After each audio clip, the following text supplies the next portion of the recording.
Okay, we are going to call this Tuesday, July 14th, City Council special meeting to order. If the clerk would please call the roll. Councilmember Amy Lamb. Here. Councilmember Roshino Farrell. Here. Mayor Josh Amato. Here. Councilmember Kent Treen. Present. Councilmember Michael Boyer. Here. Councilmember Pamela Stewart. Here. Deputy Mayor Debbie Treen. Here. All right, thank you very much. Deputy Mayor, if you'll please lead us in the pledge.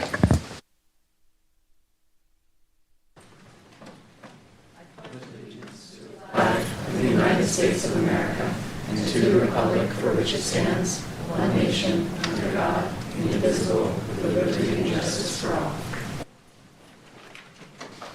Thank you very much. And Councilmember Stewart, would you please read the land acknowledgement statement? Yes, thank you. We acknowledge that we are on the indigenous land of Coast Salish peoples who have reserved treaty rights to this land, specifically the Snoqualmie Indian tribe. We thank these caretakers of this land who have lived and continue to live here since time immemorial. Thank you very much. Is there a motion to approve the agenda? So moved. It's been moved. Is there a second? Second. Second. All right, discussion? Seeing none, all those in favor say aye. Aye. Opposed? Motion carries 7-0. And with that, we will start public comment. I will read 3 names in a row. If you are able, please line up behind the podium there. You'll have 3 minutes to give your public comment. Please state your name and city of residence. And once we get to about 3 minutes, you'll see me flip on the mic and start to talk you off the podium. Up first, we have Jillian Wallace, Davisha Aurora, and James Eastman.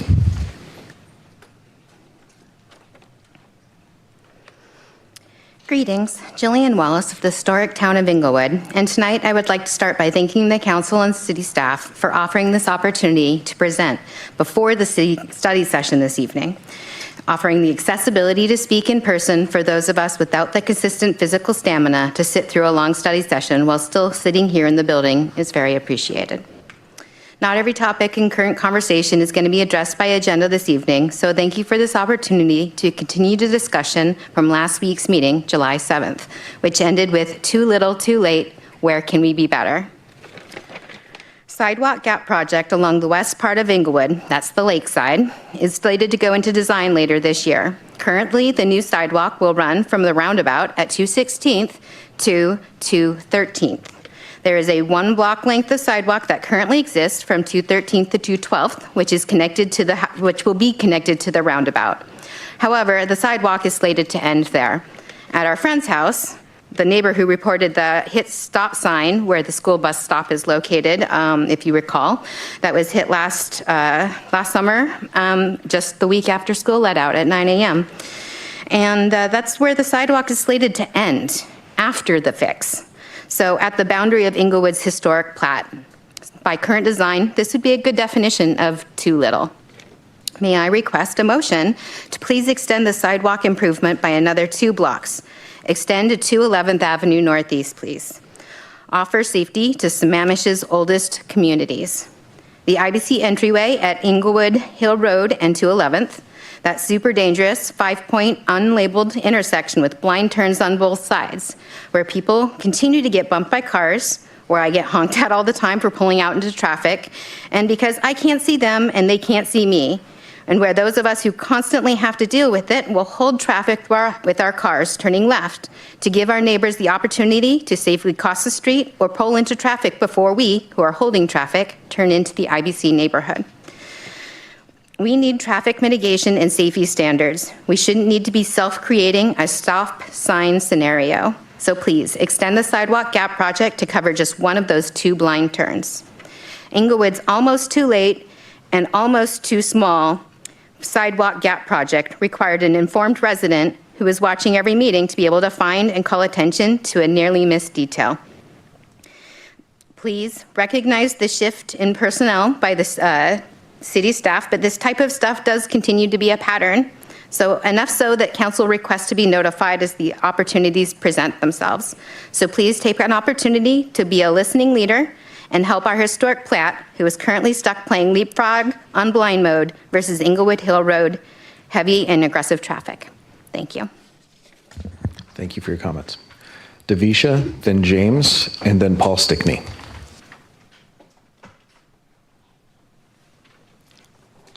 Good evening, Mayor Amato, council members, and city staff.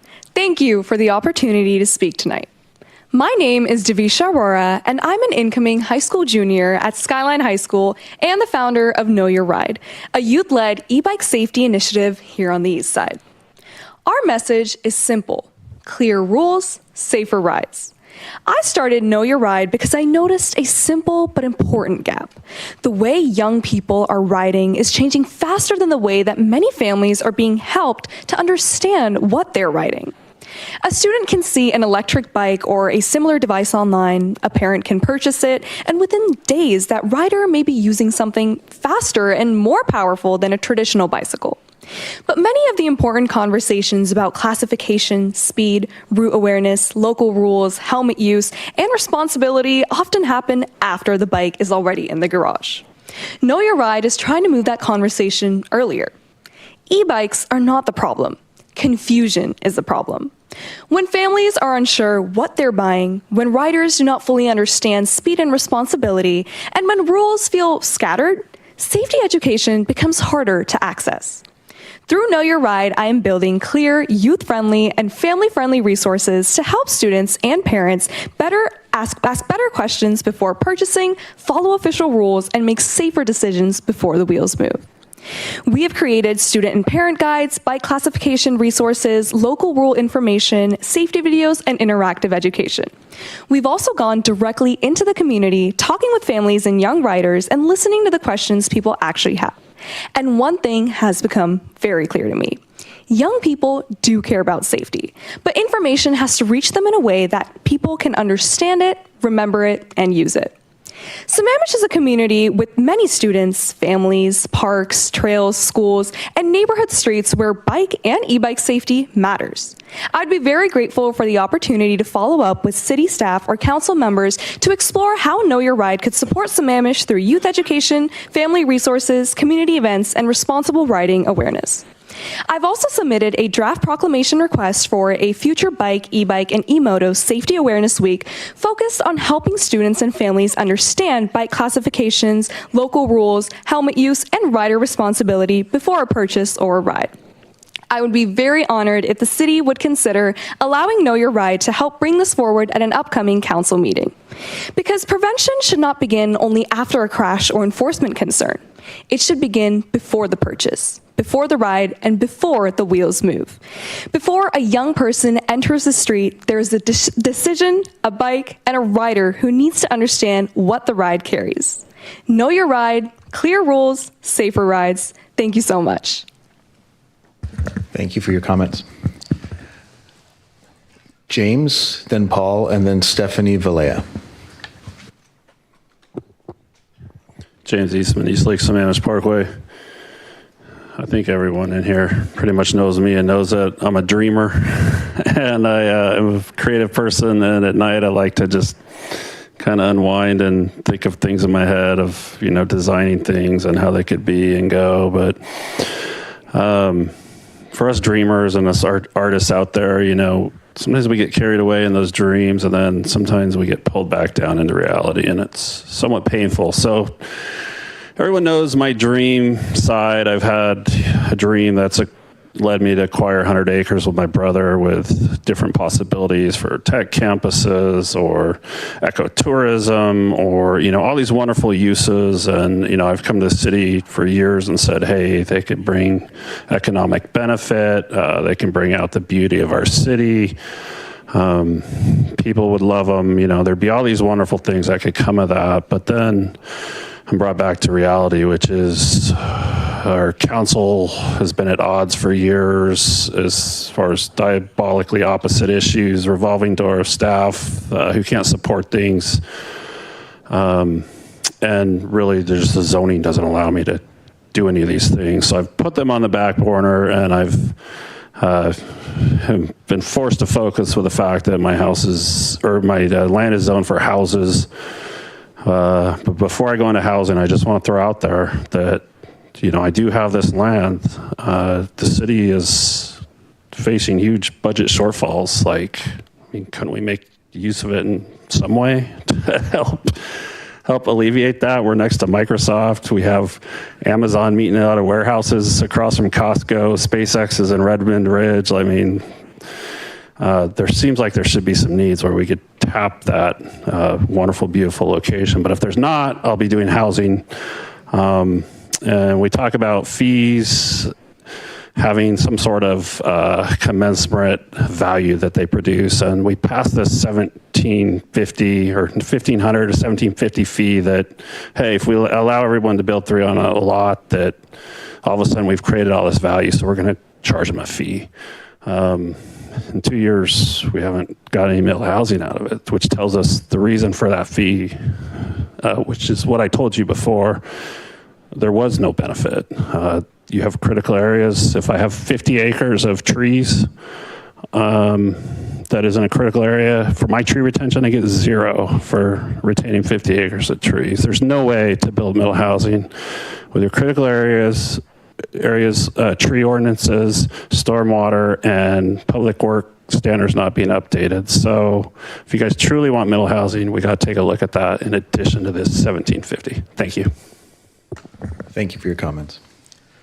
Paul, and then Stephanie.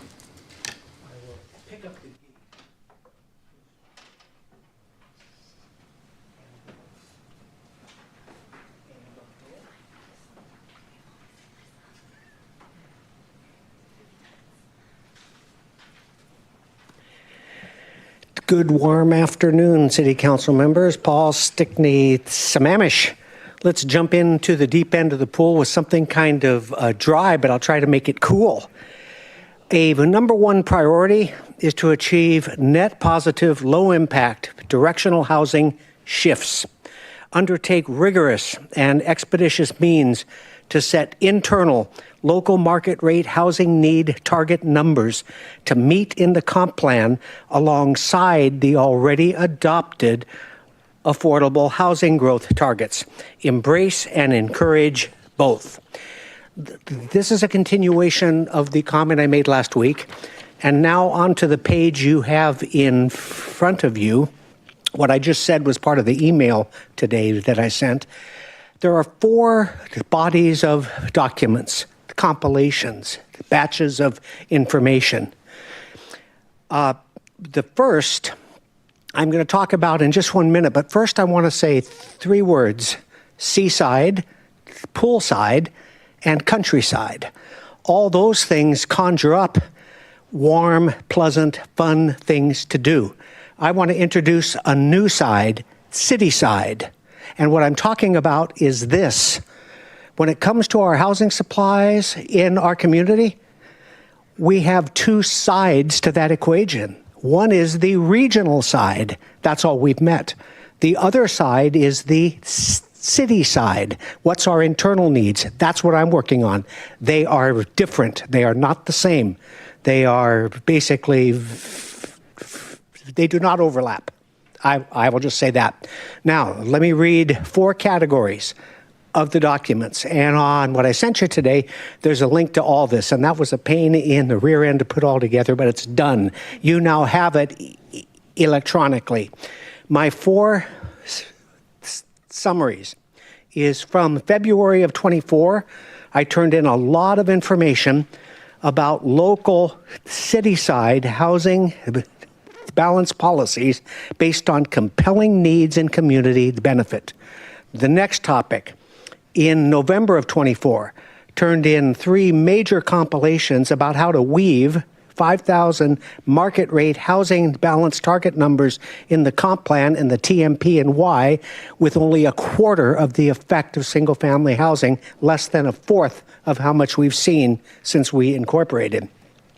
The next topic is to begin to alleviate local imbalances, housing first, fiscal second, and what the Town Center 2007 EIS can really handle. And the last batch of data that you can all study is to switch housing policies to housing internal and external and correct issues that were part of the comp plan. Let's talk about all this.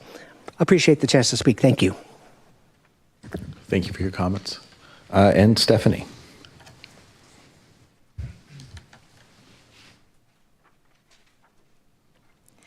afternoon, Mayor Amato, Deputy Mayor Treen, and City Council members. My name is Stephanie Valea, and I am a resident of Sammamish. My comment tonight is not related to an agenda item, but I would like to share an important opportunity for our community. I want to start by sharing an exciting finding from the most recent King Conservation District canopy assessment. Residential zones make up 98% of Sammamish's existing tree canopy and 96% of Sammamish's plantable areas. This means that our individual actions can truly make a difference. The future of Sammamish's tree canopy is not as much shaped by city staff as it is by all of us who live here. There is a wonderful way for residents to get involved. Sammamish and Issaquah are organizing a tree giveaway where you can reserve up to 2 free trees per household. Available species include Saskatoon serviceberry, Pacific rhododendron, mountain hemlock, and more. All of the trees are native and they range from small to large depending on your space and preferences. The program is designed to make planting a tree more accessible for Sammamish residents. There are resources like a tree catalog, instructional videos, and care reminders to help with every step, from choosing the right tree to planting and caring for it for years to come. If you sign up, you will pick up your tree from Pickering Barn in Issaquah on Saturday, November 7th. For our tree, my family chose the Saskatoon serviceberry. This is a smaller shrub-like tree that fits our yard size, exposure to sunlight, and soil conditions. I can't wait to see its white blossoms in the spring and juicy berries in the summer. No matter what your yard is like, explore the tree catalog and participate in the giveaway if possible. A single tree may seem like a small action, but together our choices can create a healthier urban forest, support wildlife, improve our neighborhoods, and help build a more sustainable Sammamish for future generations. It makes me so happy to think that my family's serviceberry will be a small fraction of Sammamish's tree canopy a few years from now. You too can become a part of our tree canopy story. I encourage everyone in the room who is able to sign up for the tree giveaway today. Thank you so much for the opportunity to speak tonight. Thank you for your comments. And Madam Clerk, do we have anyone pre-registered for online public comment? We do have one. Per the reasonable accommodation policy, if you would like to provide online public comment, please raise your hand.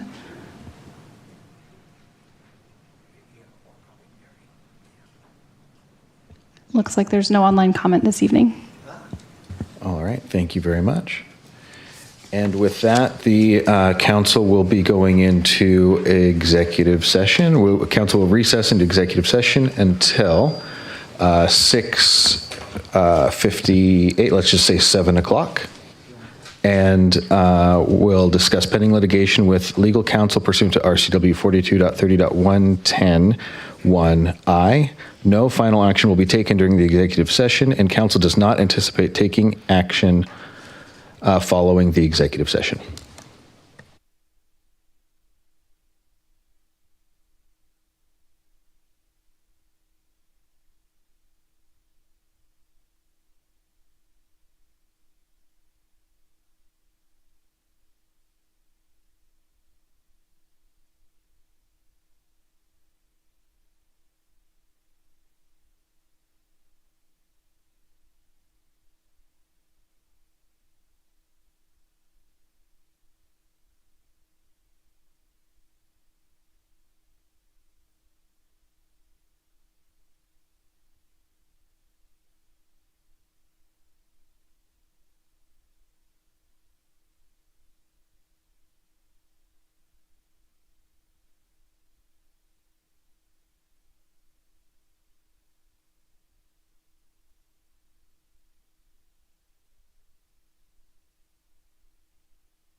Okay, it is now 7 p.m. and the council is back from executive session. We'll move on to new business, the discussion of the memorandum of understanding. All right, Mark Baird, thank you.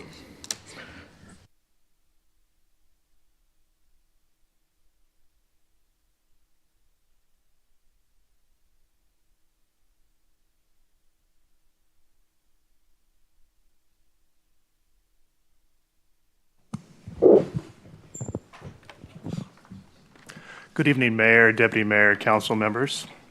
My name is Mark Baird. I'm the Admin Services Director. I'm here this evening with AFSCME Council 2 Local 1425 Representative Matt Wood and the Union President Darcy Donovan. I'd like to start by thanking them and the other members of the Union's negotiating team for their time, their effort, and their ideas during our recent negotiation sessions. That group includes Joel King, Kyler Craig, Evan Fisher, and Jen Rubinelli. I'd also like to thank the city's negotiations team, Carrie Sand, Mung Franklin, and Mike Keller for all of their work and time as we worked through issues. The current collective bargaining agreement expires on December 31st of this year. The parties began to negotiate a successor agreement this last May. We soon discovered that with city manager turnover, with uncertainties around the city's fiscal sustainability, that it was going to be very difficult for us to put together a long-term agreement. We soon began to talk about the idea of perhaps a short-term extension that would allow these issues to work through and to be resolved.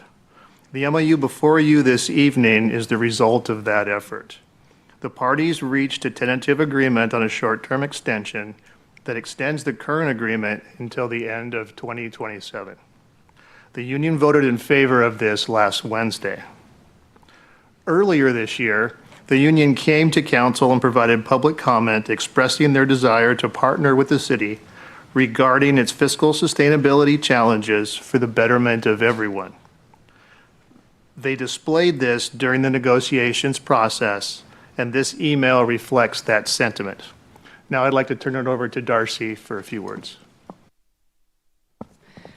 Good evening, Mayor and members of the City Council. As President of Local 1425, representing the bargaining team and the represented Sammamish staff, I want to thank the City and the Union negotiating teams for their time, preparation, and collaboration on this MOU. This team has worked diligently to reach a mutually agreed upon resolution, and we look forward to your support and final approval. Thank you. Matt? Hello, I'm Matt Wood, and I'm with Council 2, and I'm here on behalf of Council 2 Local 1425 members to express our gratitude to the Council for their commitment to working in partnership to reach an agreement during these unknown economic times, and just to let you know that it was a pleasure working with your city's bargaining team as we made gains and were able to achieve this MOU. Thank you. And so staff recommends a motion to have the interim city manager execute the MOU. Thank you, Mr. Mayor. Okay, thank you. Thank you all very much for the work you did coming to an agreement and all the work you do on behalf of the Sammamish residents. I know that they all regularly appreciate the efforts that our team does for them. And I've got Councilmember Stewart's light on. Yeah, I would like to make a motion that we direct the interim city manager to approve this MOU. There's been a motion to approve the MOU. Is there a second? Second. It's been moved and seconded. Would you like to speak to your motion? I would. I want to thank all of you so much. The true partnership, I mean, it's not just words, right? To have the union come to the table and really be willing to partner with us while we sort through a new city manager, a relatively new group of council members, and working through all of this. That kind of partnership doesn't happen every day. And so I just want you all to know that I don't take it for granted, and I truly appreciate it. I also really appreciate our staff. I've lived in the city for a very long time. I've raised both my kids here, and you guys are truly amazing. So I really appreciate that, and I don't want to not thank the other side of the negotiating team. I think that everybody really tried to work to a mutually agreeable situation, and I really appreciate that, and I hope I speak for the residents when we say thank you to everybody, that this is it's just really awesome, and certainly makes our job a little bit easier for at least a little bit more time. Thank you. Okay, Councilmember Trine. Yeah, just a clarification on the motion that we are executing the MOU. The motion is to direct the city manager to execute the MOU. Thank you. Thank you.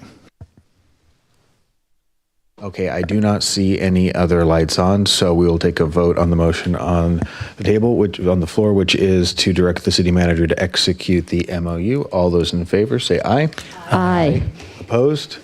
Motion carries 7-0. Thank you all very much for your efforts. Thank you. All right, we are now going to move on to unfinished business, the fiscal sustainability continued financial practices recommendation.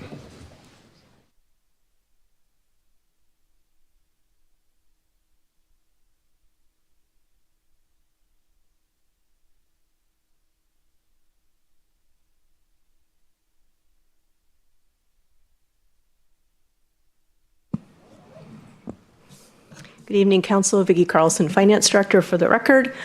So tonight is a continuing discussion of fiscal sustainability. And several meetings ago, Council had asked staff to look at our fiscal policies and practices and see if there was any revenue sources that have self-imposed limitations on how we use those revenue sources. We don't have a lot of revenue sources, but we did identify 3 that have some options. And so I'm going to walk through each one of them and present staff's recommendation. And what we'll be looking for, since this is just a study session, is head nods or, how you would like us to proceed, because we can incorporate these into the budget as we draft it. And then if there are changes, we will incorporate these into our financial policies and bring that back for adoption through the budget process, just to memorialize these changes. So the first one I want to talk about is interest earnings. So right now we do have cash reserves that we do invest. We invest in a local government investment pool, which is a state run for short-term investments. We also invest in longer-term investments through the state treasury management. There are fees associated with those investments, but we don't do any of the work. We tell them how much money they have, and they do all the investments for us. Our current practice is to allocate interest earnings to all of our funds based on the cash balance, and we do that each month. In order to allocate some additional money to our general fund dollars, our general fund budget, we do have a recommended change. So what we would like to recommend we do is we continue to allocate interest earnings as we currently do, but charge each fund an indirect cost allocation to recoup the cost of the staff time to do the accounting and recoup the cost of doing the investments. And as an example, if we applied the indirect cost allocation rate of about 10%, if, say, the Parks Fund earned $100,000 in interest, we would charge $100,000 of interest there, but then we would return $10,000 to the general fund. And what this does is it keeps revenue sources for our capital projects, but it also creates an ongoing revenue source into the general fund, at least a portion of it. So that would be an ongoing revenue source into the general fund. I do want to point out that, because it's a caution, is investment earnings do fluctuate depending on what our cash reserves are, and also as interest rates decline. If they do decline, that's not you can't guarantee you're going to have the same amount every year. But just to give you some rough order of magnitude, interest rates did increase starting in 2022. So 2022, our total interest earnings for the city was about $1.6 million. In 2023, it shot up to $5.6 million. So right now we are getting significant interest earnings. In 2025, if we had done the indirect cost allocation, it would have been about $300,000 in ongoing revenue to the general fund. So staff's recommendation is to, starting in 2027, to allocate interest like we currently do, but then charge the other funds for the interest that's not legally restricted. Transportation impact fees that are unspent, that interest does need to stay there but we can still charge the indirect cost allocation rate. Anyway, staff's recommendation is to incorporate this change starting in the next budget year. So I'd like to open for discussion and get your feedback on that suggestion. Okay, we will start with Councilmember Stewart. Yeah, so you gave an example of a 10% fee. How is the indirect fee calculated? So we have, and I'm actually going to talk to this when we get to the surface water discussion. We do have a brand new indirect cost allocation model that allocates the entire city's costs. We've never had this before. We had this developed last year, so we would use that model to determine the rate. We have to update it with actuals for 2025, plug in the budget for 2027, 2028, and those calculations spit out the rate that we would charge. So Okay. I think right now, based on 2024 actuals, 25-26 budget, it's about a 12% indirect cost allocation rate that would be charged.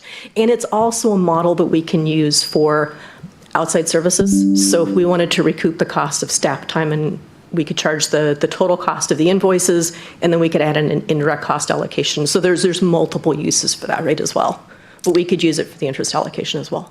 Okay, and I'm assuming because we have something modeled that we'd be able, then that would be defensible so that if anybody Yes. tried to challenge it. Okay, and you said we'll get to see some of the math details on that? Yes. Okay, that it just feels a little high, but I don't really know what an indirect charge should be. But 12% just sounded higher than I thought it would be, so. Yep, happy to share it once we get it updated. All right, great, thank you. Deputy Mayor.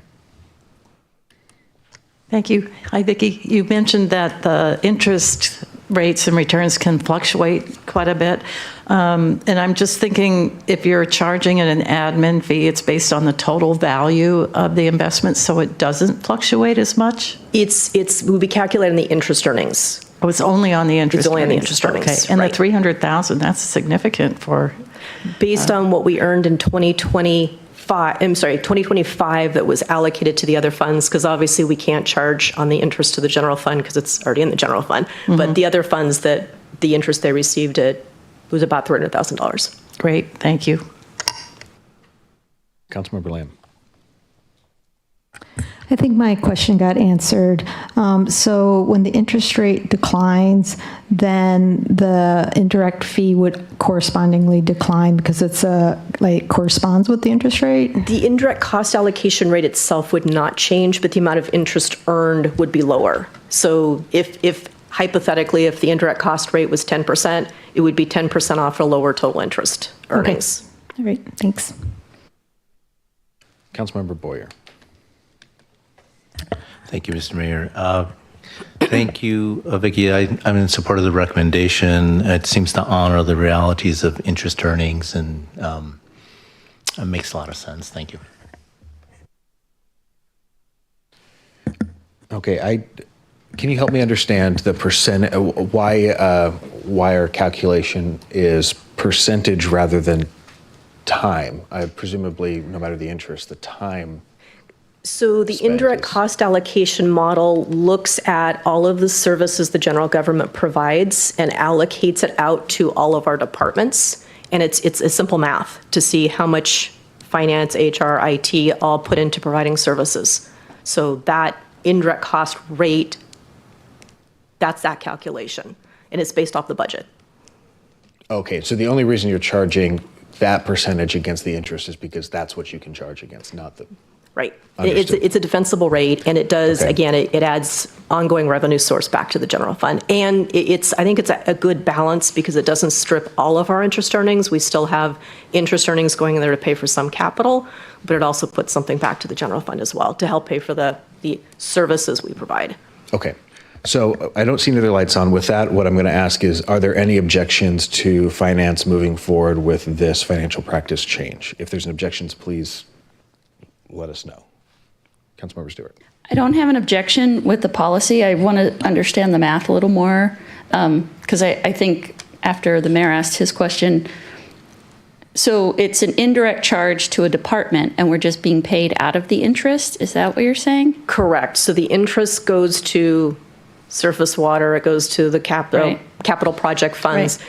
There's staff time that we provide a service to those individual funds by recording that allocation. We also, so it's the accounting for it, it's the financial reporting. There's also a cost associated with doing those investments that right now the general fund is bearing, and this would help recover those costs to cover for that. Right, but the mayor's question was pretty valid, like whether we earn $100,000 or $10 of interest, the amount of work you do is relatively the same. Correct. Right? So having the indirect charge be a % of the interest doesn't seem quite right. It's an indirect cost of all of the cost of our time to provide all the services we provide throughout the city.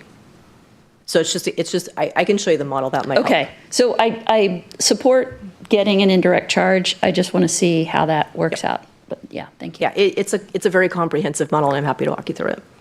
And just to clarify, us not objecting or approving you going forward with this, we still have final say at the time we adopt the budget of whether to use this or not. This is just, we're not stopping you at this point. In the Right, it gives us direction on how we can populate the budget for the revenues, both in how we do the allocations for interest and also the revenues coming into the general fund. And you're right, you can make a policy decision to change it once you see the budget. Okay, perfect. I don't have to see any other lights on, so we can go to the next. Okay. Okay, so the next one I want to talk about is real estate excise tax. That's REIT 1 and REIT 2. So REIT comes in anytime a property is sold, whether it's commercial or residential. Our current practice is we allocate 50% to the Parks CIP fund and 50% to the Transportation Fund. We did go through all of our policies, ordinances, resolutions. We could not find anything that has this documented that that's how we've done it. So it appears that that's just the practice and how we have split it.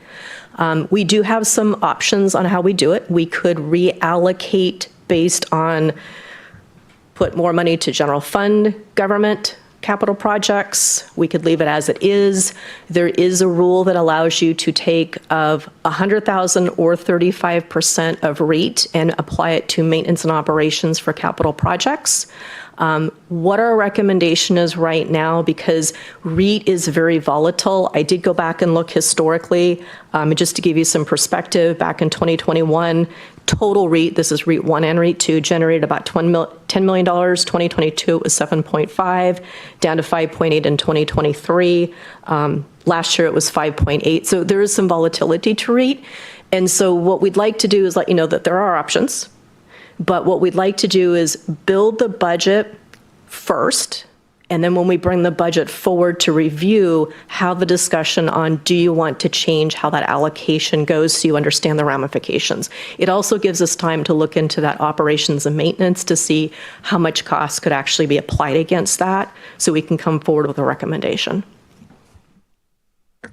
Thank you. Councilmember Boyer. I'm sorry, there was a pause. I assumed Nope, you were hey, done. there's not a whole lot to talk about at this point because the recommendation is to leave the current practice until we draft the budget so we can see the impacts. Then we can come back and say, okay, here's all of our CIP projects. Here's how they're funded. What happens if we change that allocation? How much could be applied to the maintenance and operations piece so you can see what that would look like. Okay. We do have some lights, and Councilmember Boyer's up first. Thank you, Mr. Mayor. So Vicki, in terms of the desired adjustments, it's in the percentage that we're allocating, and that would be done per biennium? We could do it per biennium. We could also do it through the budget amendment process. My recommendation would be through the budget process because it sets it for 2 years. But again, we have no formal policy that speaks to the 50-50 split. That's just been practice for the last foreseeable budget cycles. Got it. And I'm just thinking about the volatility of us changing it again and again and again, and then what it does to the budget system. So if it is per that, you're saying when we set the budget, that's when we make that decision. Okay. To me, that makes the most sense because Yeah. you can see the impact of making those changes. Exactly. Otherwise, we'll be just chasing our tails. Thank you. Councilmember Lamb. So I'm fine with waiting to see what the budget looks like. Where are we in our REIT collection right now that we're halfway through the year? I can get that. I don't have that off the top of my head. Great, thank you. I want to say it's a little over, funny thing was I meant to look and then I forgot. I want to say it's a little over $2 million so far, but don't quote me. Okay, and are there any objections to staff's recommendation with this policy? Seeing none, let's go forward. Thank you.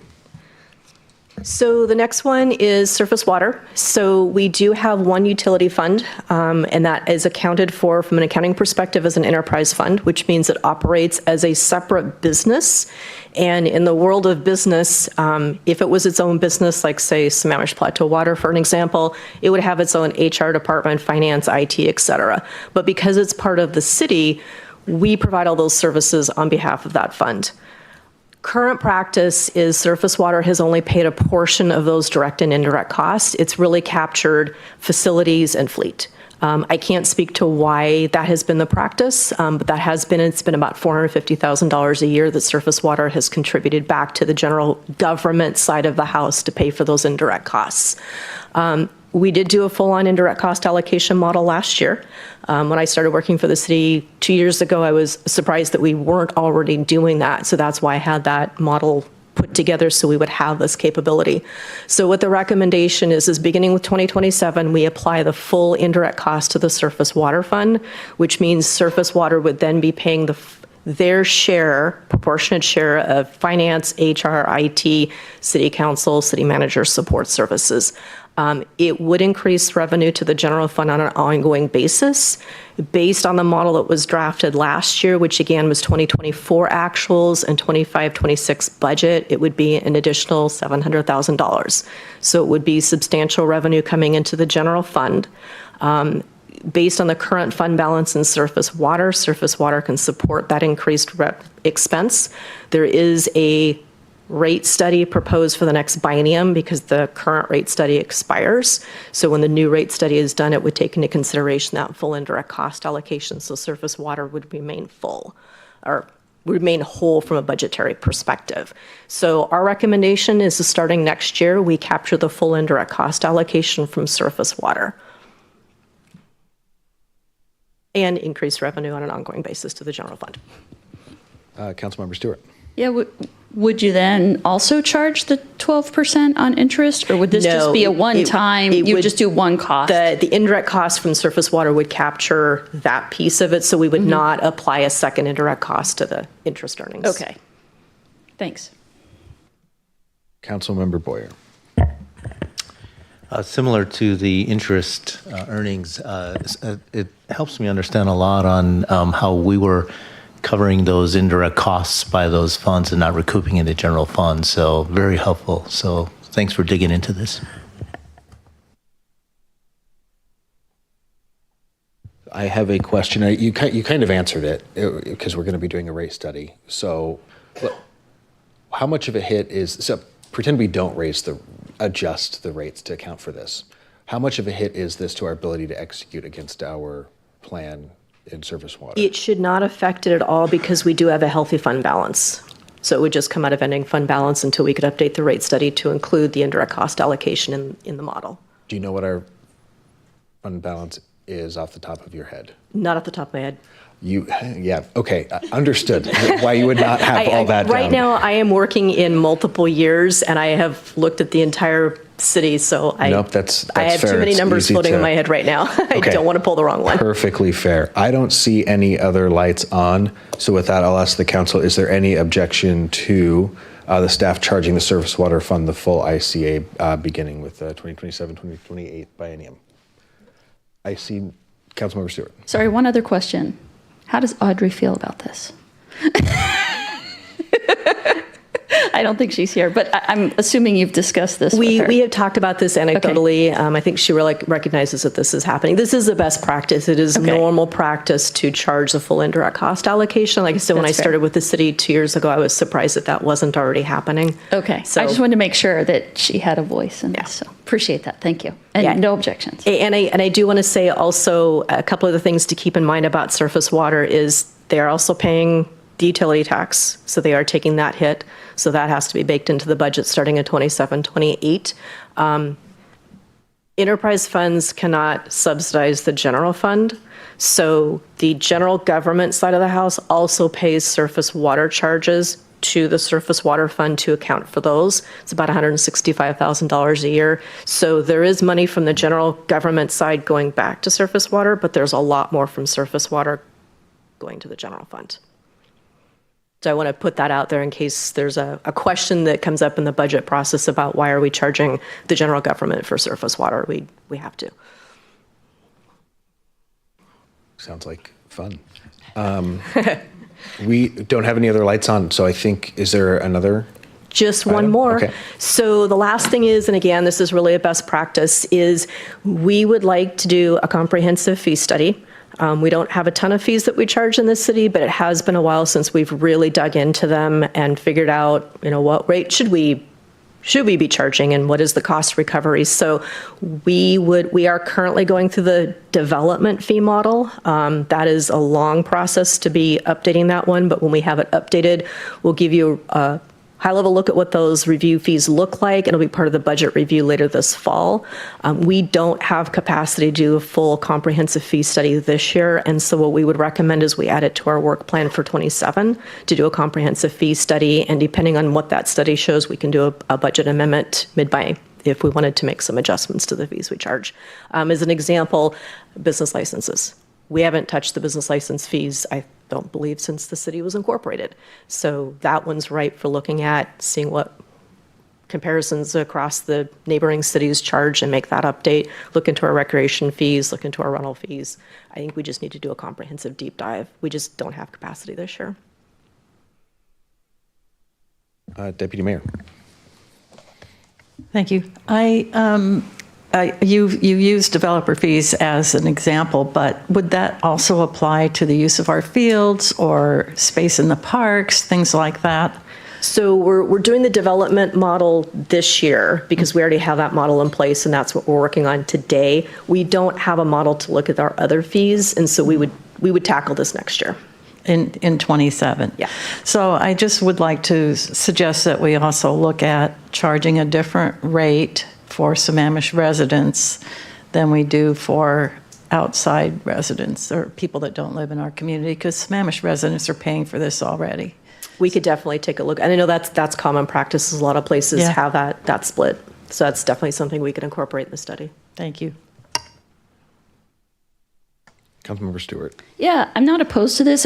You said it's been a long time, but we just did a development fee review and update last year. We look at that every year. Yeah. Because we want to make sure that the cost recovery is meeting council's desires with that. So we're updating the fee model right now. Okay, I just wanted to make clear that it hasn't been a long time. Like, The we did it development last fees year. we do on a regular basis. Yeah. Some of our other fees we haven't touched for quite a while. So. Okay, I just wanted to clarify that for the record. Thanks. Councilmember Boyer. Thank you, Mr. Mayor.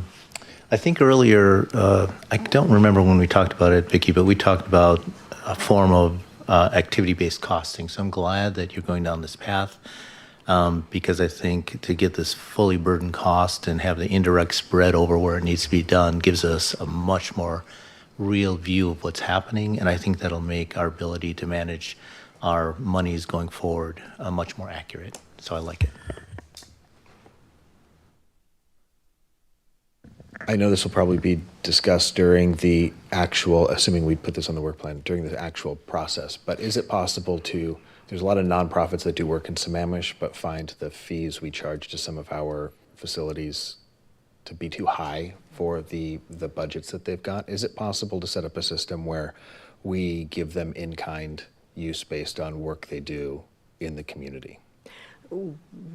We do the comprehensive fee study. We can add that as part of what we look at. So there's nothing you're aware of that would preclude us from being able to do that?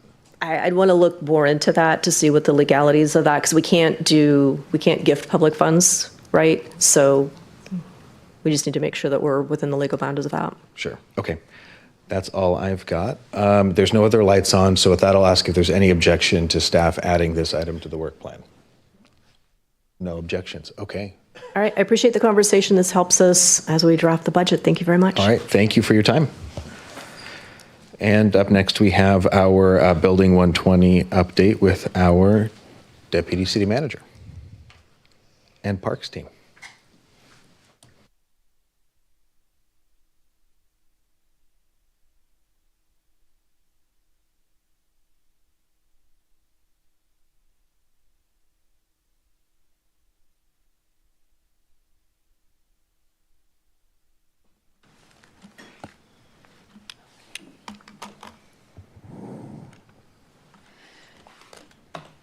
Good evening, Mayor Amato, City Council, Mr. City Manager. I'm Anjali Maya, Director of Parks and Recreation, and we have a brief update for you this evening on the Building 120 Feasibility Assessment and Community Use Planning Project. I'm joined this evening by Rachel Bianchi, Deputy City Manager, and Lacey Lewis, Supervising Management Analyst with the City. At your regular meeting on June 2nd, Council directed staff to add scope items to this project, and the first one is an analysis of the buildings at Big Rock South Park. So the consultant, Opsis Architecture and Eco Northwest, their subconsultant, have visited the buildings at Big Rock South, and they have got up to speed on the work in the adopted master plan, and they are currently working on a market analysis.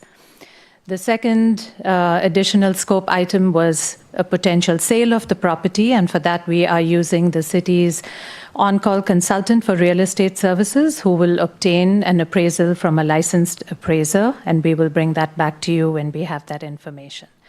And the third piece of work is a potential lease of the property. And for that, staff have put together a questionnaire to gauge interest in leasing this building. And we have included that draft questionnaire as Exhibit 1 in your council packet. It's attached to this agenda bill. And as council knows, the city already has been maintaining a list of individuals that are interested in using this, individuals and organizations that are interested in using the building or leasing it or potentially buying this property. However, the purpose of this questionnaire is to make sure that those who are genuinely interested are also capable of successfully operating the property. And so some of the questions try and cover that information. For instance, we have basic insurance requirements, and we also know that we have ongoing operating costs. So all of that is covered in this document. Thank you, Mayor Amato. You caught an error in the insurance information. We will correct that. The tenant will only be expected to cover the replacement value of their improvements and the property that they own, and not the full replacement value of the building. There was another question about, who can fill out this form. And while staff's understanding is that council would like to see some community use from the building. It doesn't need to be the primary use, but that is the goal.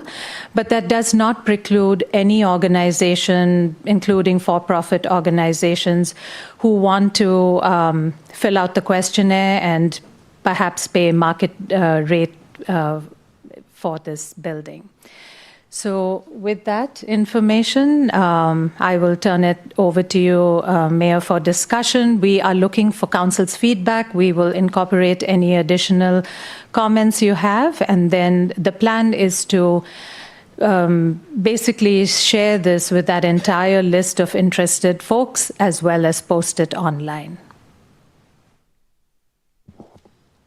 I will just add real quick, and then after we have this information, and the appraisal will be coming back to you all before going to the next step here, so that you have an informed decision about how you want us to move forward. So it's really just an opportunity for you all to know what's going on, and we do know the community is closely following this, and wanted to make sure that folks knew that this questionnaire is going to be out in the community soon. So thank you.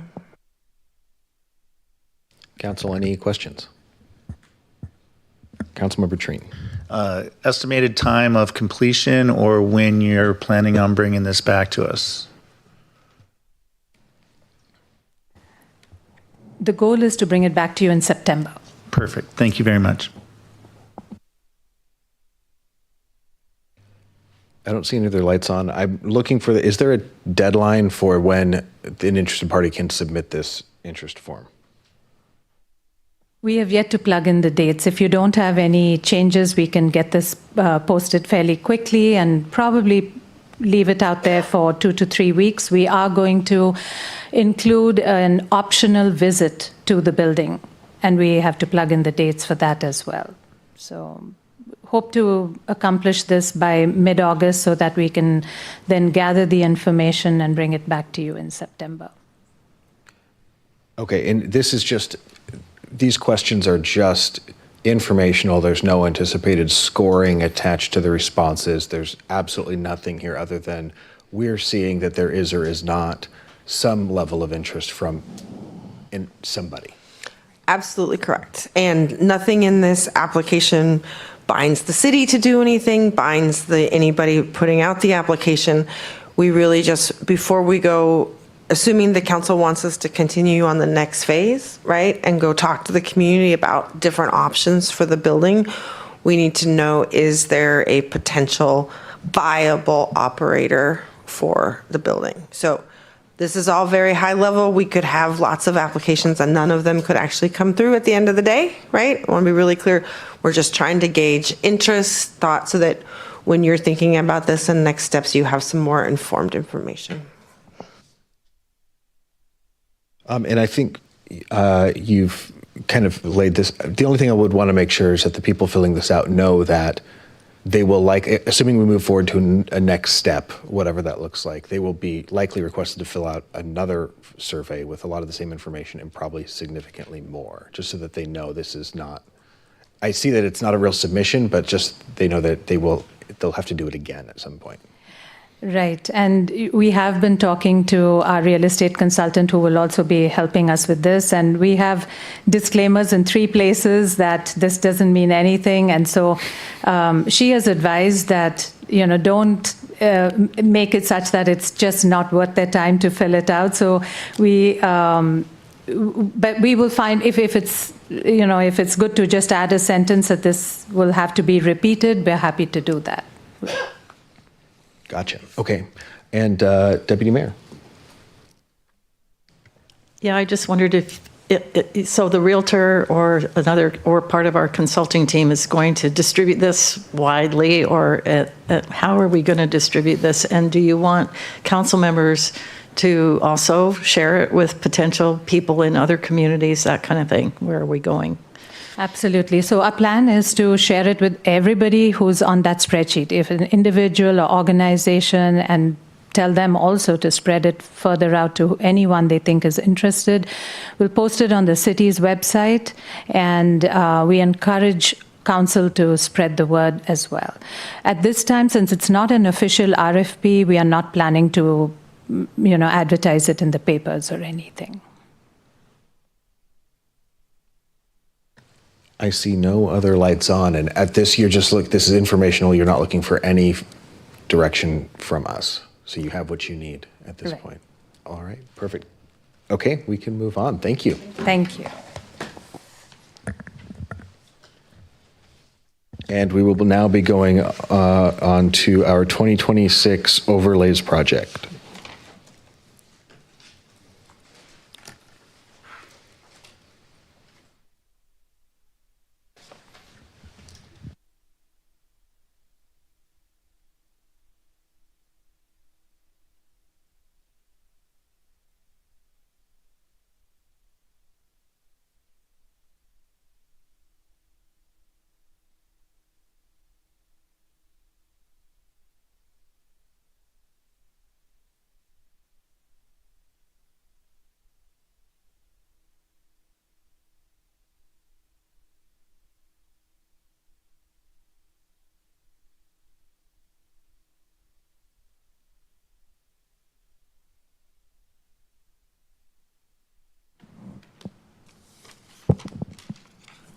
Good evening, Mayor and Deputy Mayor and City Council.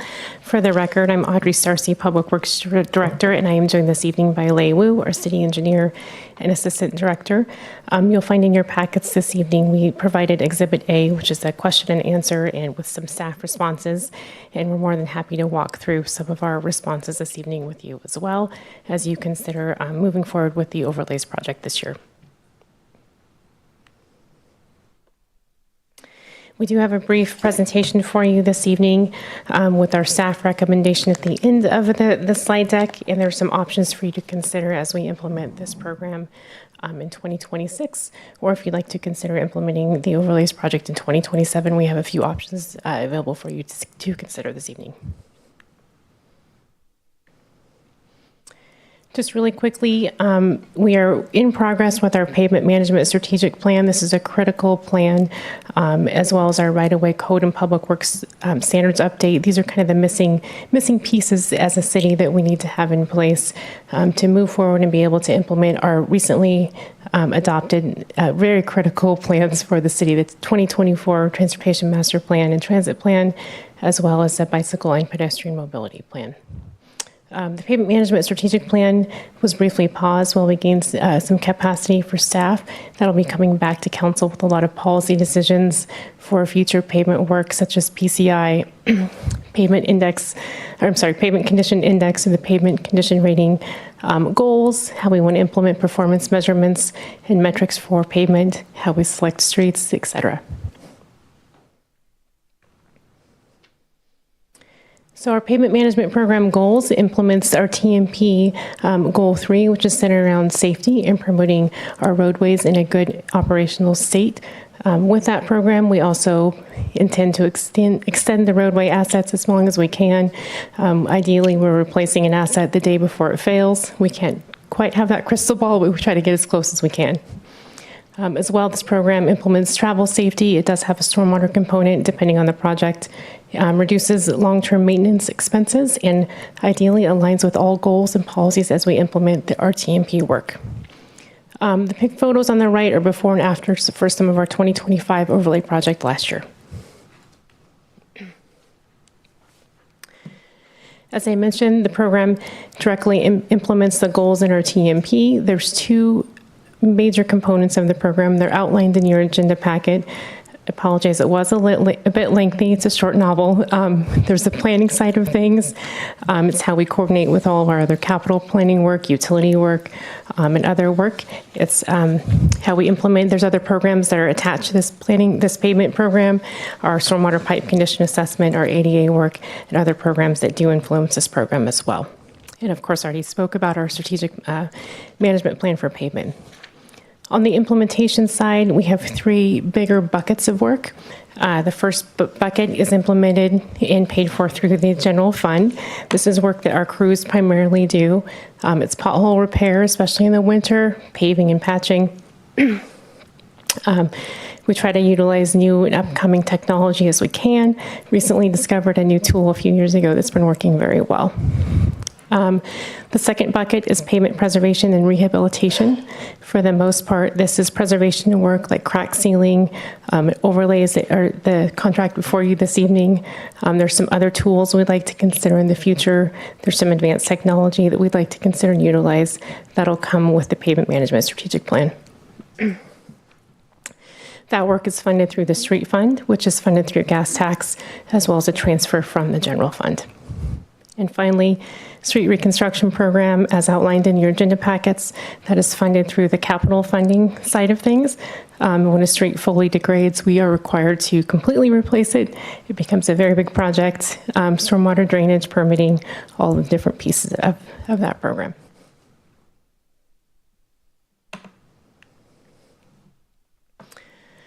There's a lot on this slide, but I think it graphically also represents there's a lot to pavement management. Again, I won't go through the whole slide, but in general, there's 3 big buckets: preservation and rehabilitation. Sometimes those buckets overlap a little bit. There's also bigger picture rehabilitation work as well as street reconstruction, as I mentioned. The photo on the left-hand side of your screen is our crews doing some of our pavement work. In the middle, and the right-hand side of your screen is performed by contractors. And in your 2027 through 2028 work plan, you'll find many items that will be implementing this work. One, again, is the pavement management strategic plan. We did start that last year. Again, it was paused briefly. We're picking that back up and expect that to continue through the first part of 2027. We also have our right-of-way code and public works standards update. I know Director Pyle was here last week talking about that's one of the biggest things that we hear from development community is we need to update our standards, especially with middle housing. That work is in progress. You'll hear a lot from us over the next few quarters and into next year. There are a lot of updates that we need to do. We do expect that to be a phased project going into next year. Both of those opportunities, or both of those plans, are opportunities where we can re-examine our road striping work and some of our maintenance programs as well. Finally, in our 6-year CIP, we do have some staff recommendations. This is based on both staff expertise as well as feedback that we've heard from council and the community. We have a new safety and speed management program. Staff is recommending $100,000 in funding for that work. This is meant to deliver quick delivery projects back to the community for some quick wins, and that is meant to be implemented citywide. Finally, our school access improvement program, we highlighted that on June 9th. We have expanded scope and funding. This will implement findings from the bike and pedestrian mobility plan in areas near schools.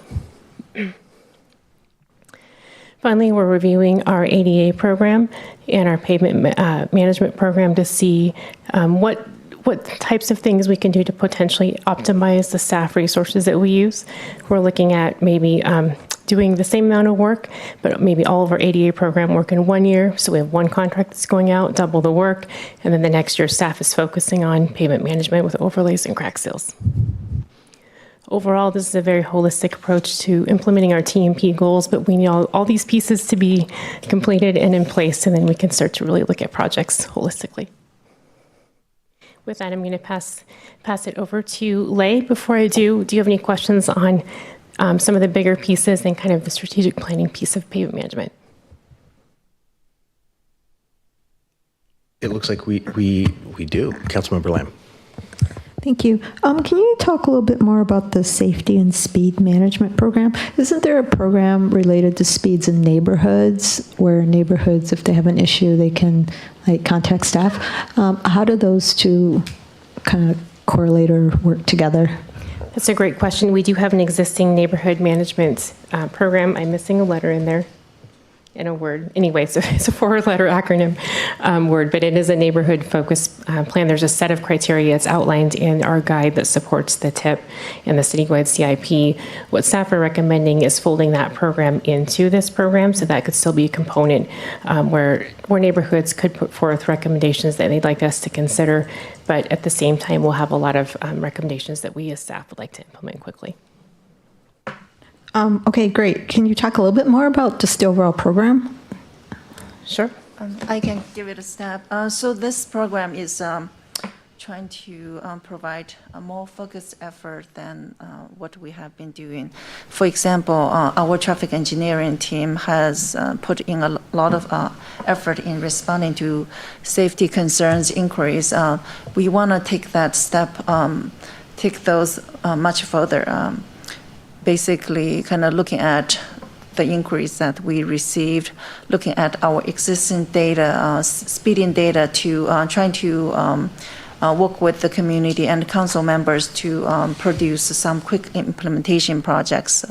Something, for example, rechannelization using extra pavement areas on certain streets to produce some quick wins in safety performance.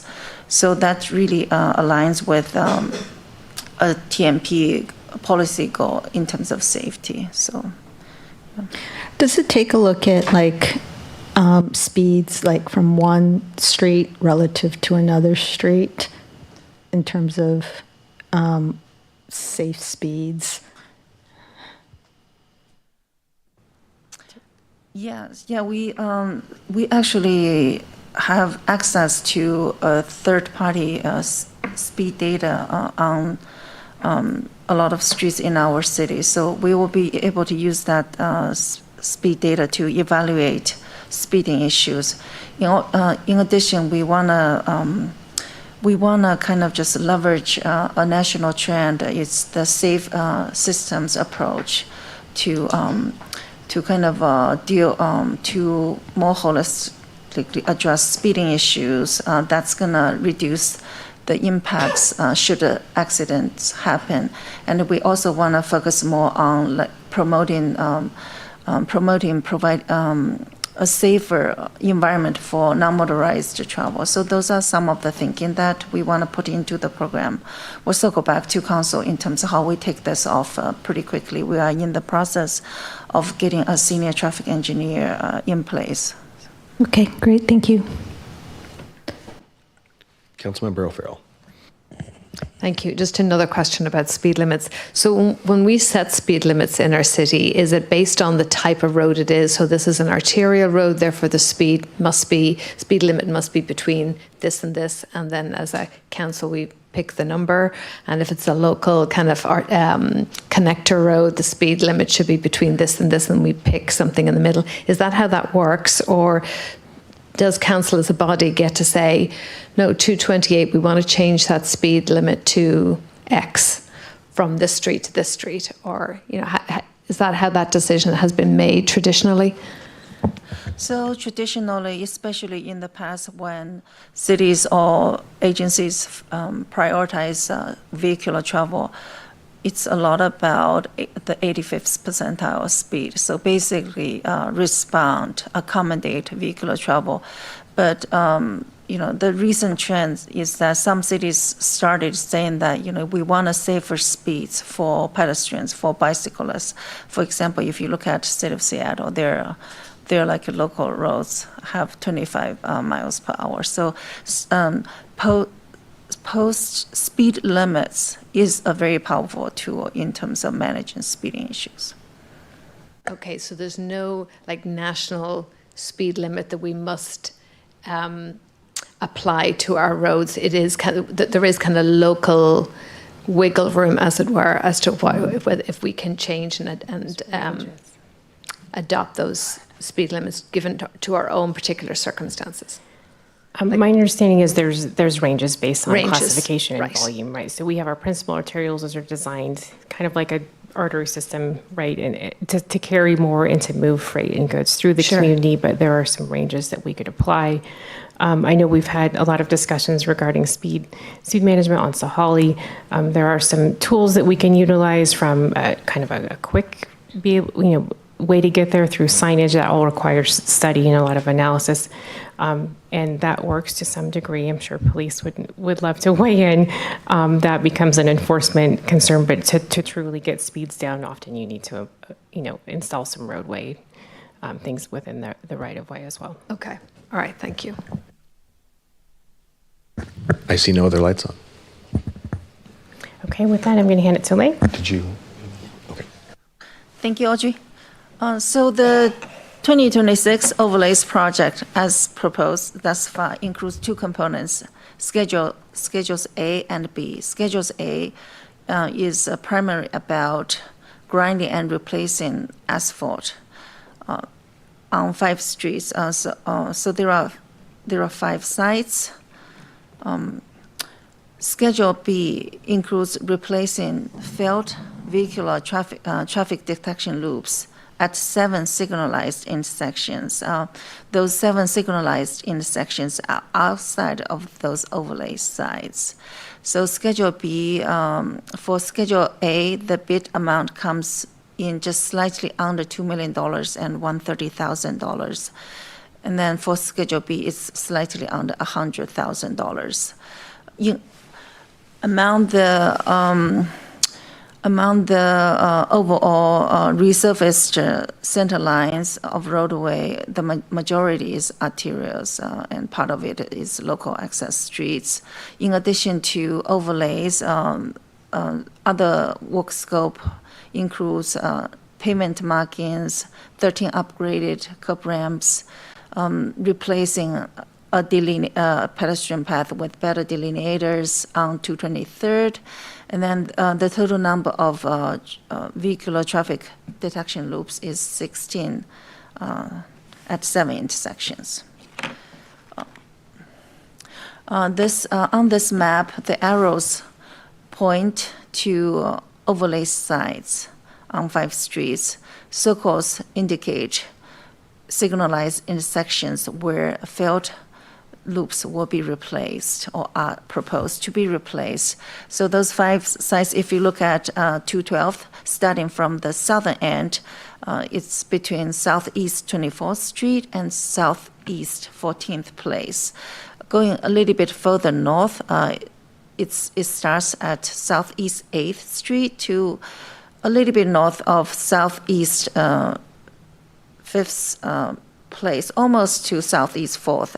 In addition, there's a short section about a little bit under 700 feet of Southeast 8th Street between 212th and 214th. So those are the first two sites. And then there's also a section on Issaquah Pine Lake Road between 228th to 234th. The two remaining sites are Southeast 29th between 226th and 228th.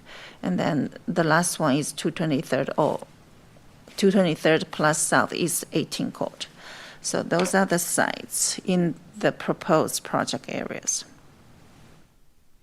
So in terms of major scope of work, as part of those sites, so mostly it's like grinding and replacing with 2 inches of asphalt. However, on Southeast 8th Street, we are, the plan, the treatment is grinding and replacing with 4 inches of asphalt just because how poor the pavement condition is. This is meant to be a stopgap measure. We are hoping to buy a few years of time while we figure out what non-motorized amenities need to happen on Southeast 8th Street beyond this repaving area. So as you can see, the PCI on 212, the first site is 59, the second site is 50. They're pretty low when you compare to the average PCI that City of Sammamish has, which is over 80s. And typically, a lot of agencies have their PCI targets in the realm of 70, between 70 to 80. So these two sites are pretty low. Southeast 8th, our engineer of record believes that we can still do overlay. So we feel pretty good, feel pretty lucky that we don't have to do all 4 reconstruction yet. So if you look at the picture at the lower right corner, so if you look at the right side of the picture, which is westbound lane, you can see some kind of rectangle that's one patch staff put in over the years, and then there are some darkened lines next to it. Those are the crack seals staff put in. So, our crew have been coming to this segment frequently over the years, and it's coming to a point that it's really hard for crews to continue this kind of repair. Like when they want to do a patch, then the whole lane or the whole pavement disintegrates. So it's beyond our crew's capacity to continue to maintain this road. So for the remaining sites, the PCI on Issaquah Pine Lake Road is 55, pretty low. In addition to 2 inches of overlay, we will. There are some signalized intersections along the side. So the vehicle detection loops need to be replaced. They are separate from Schedule B. And then there are 7 ADA curb ramps that need to be upgraded. So on the local street, Southeast 29th Street, we will need to replace 1 ADA curb ramp, pretty low PCI. 223rd, we're all very familiar with this street. So the picture in the lower right shows the intersection, the beginning section of the street, pretty poor pavement condition. This is an enlarged map of where vehicle detection loops will be replaced. 4 of them are on 228th. In addition, there's an additional one on Northeast 8th Street. There's one at the intersection of Issaquah Pine Lake Road and Kalahani, and then there's 6 loops at Duthie Hill and Trossachs Boulevard. So I'm gonna move on to just highlight some of staff thinking developed over the past several days in terms of responding to some of your questions. Before I do you have any comments? Councilmember Stewart. Yeah, thanks for going over that. I know, Audrey, last week you said that we reviewed this on April 7th. So I went back and watched the April 7th meeting. We didn't talk about Southeast 8th on April 7th. We only talked about 212. So that's why we were all surprised about the Southeast 8th segment being included in this contract. And I understand the condition of the road, but I'm still not okay with us doing that, because I do think that that is one of those gap projects that if we do the overlay, then we're at least 5 years out from doing any other work because of our policy. So I just wanted to share that's why I think we were all so shocked by Southeast 8th. That was the first time we were seeing it was in this contract on the consent agenda. So. I appreciate that, Councilmember Stewart. I did the same thing. I'm like, oh my gosh, we did add that at the Cruz recommendation. There's not anything else that they can really be able to do to be able to patch that roadway. So we were very excited, and we didn't think we'd even be able to overlay it because of the PCI level. But then you're saying it'll be 5 years before we do any other work on that road. We can. Well, do you want to talk about our? We'll spend like a minute talking through different points. Do you mind just holding on to this for a few minutes? Okay. Any other questions before I move on? No, you're in the clear. Okay, thanks. Okay, so the first one I kind of want to highlight a little bit is that so we are in terms of pavement marking material selection. So we're really talking about the longitudinal lines or long lines, that's center lines, ley lines, and fork lines. Other like pavement marking symbols, such as crosswalk, stop line, left turn arrows, they are like already using thermoplastic material. So for now, we're just focused on the long lines. Our current practice is to use solvent-based, low volatile organic compound paint, and we have an interlocal agreement with King County. King County crews do restriping for us every year after staff and the King County's assessment. So how long does it last? It's really winter weather dependent, traffic volume and things like that. So in general, it lasts 1 to 2 years on busier roads, maybe up to 4 on local roads. So we restripe principal and minor arterials every year, and for other streets we do an assessment, but we do pay a lot of attention to collector arterials. So just compare apples to apples. If a contractor is to do this for us, it's about $1 per linear foot, not counting for traffic control, mobilization, stuff like that. So our practice complies with standards in terms of especially retroreflectability. However, with that said, we do recognize the benefit of thermoplastic in terms of durability and visibility. In the past several days, staff reached out to other agencies. We also talked with our engineer of record and the contractor. So we learned that even though many cities does the same thing as we do, but there are cities out there, for example, City of Issaquah applies a type of thermoplastic materials to new or overlaid pavement. We learned from our consultant that City of Tequila uses thermoplastic quite extensively. We haven't connected with them to have a direct conversation yet. City of Kirkland tried thermoplastic, however, they have gone back to using King County in terms of restriping using paint.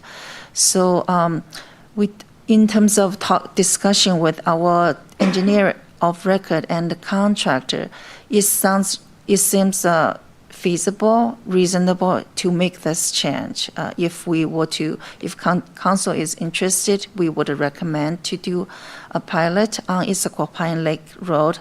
That's about 10,000 linear feet of long lines. So that will be a new application for the city of Sammamish. We would do regular assessment to see how it works for us. Of course, everybody can kind of just observe over time how it works for us. It will require contract installation in the future. Pricing wise, it's about $3 per linear feet. And in addition to this piloting, we also will spend some time in exploring different payment marking materials from the perspective of long-term durability, visibility, and fiscal sustainability. There are a few opportunities very soon coming up for us to report back to council. For example, could it be part of the budget if we need more time? Definitely the payment management strategic plan updates to codes and standards. So that's on that subject or proposal. So I'll move on to a few other topics before taking your questions. So on 212, we totally recognize what Councilmember Stewart mentioned during last meeting. We went out to just kind of to do another field visit. There's quite a bit along this corridor. There's quite a bit of extra payment area that we can rechannelize and refocus some of that cyclist travel. There are a couple of pinch points, such as the bridge, which has two narrow lanes, but fortunately it has a sidewalk on one side. So our preliminary thinking is that we can use tools such as rechannelization and signage to make this corridor better for bicycle travel. We recommend to bring the plan back to council before we stripe, before next striping. Could it be next year, but definitely very soon. So that's on 212. We won't have a continuous bike path all the way, but we'll make it better with. So that's the kind of quick implementation ideas we're talking about for the new program. And on Southeast 8th, as Audrey and I mentioned, that crews are no longer able to effectively perform repair work. So we are doing like a 4-inch overlay as a stopgap measure, just like under 700 feet, hoping that we can buy 3 or 4 more years and that would give us the time to figure out what kind of non-motorized amenities we need for this corridor beyond the 700 feet. And this section of Southeast 8th is included in the 6-year TIP. In terms of the payment cut moratorium, it's really about utility work, utility system expansion repairs. It does not target street improvements. So let me just finish the traffic detection loops then.